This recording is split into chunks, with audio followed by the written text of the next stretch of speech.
Hi, welcome to HardReset.Info. In front of me, Canon Pixma MegaTank G3470, and now I'm gonna show you how to enable transport mode on this device.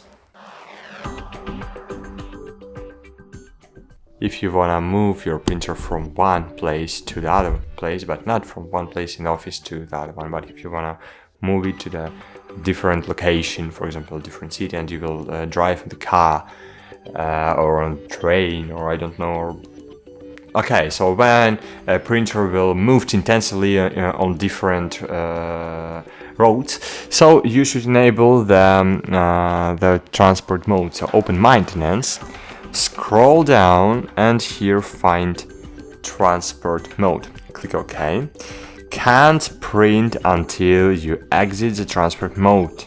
Click yes. Switch into the transport mode. Please wait. So it will take about 1 minute.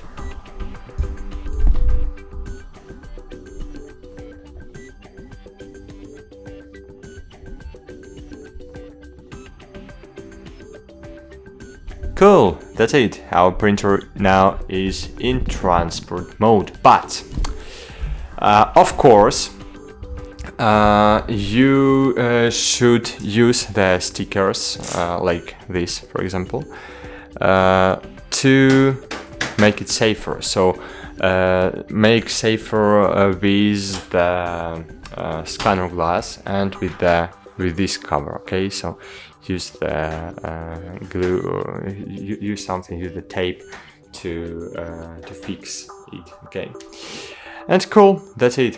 Thanks for watching. Like this video, subscribe to our channel, and bye. See you.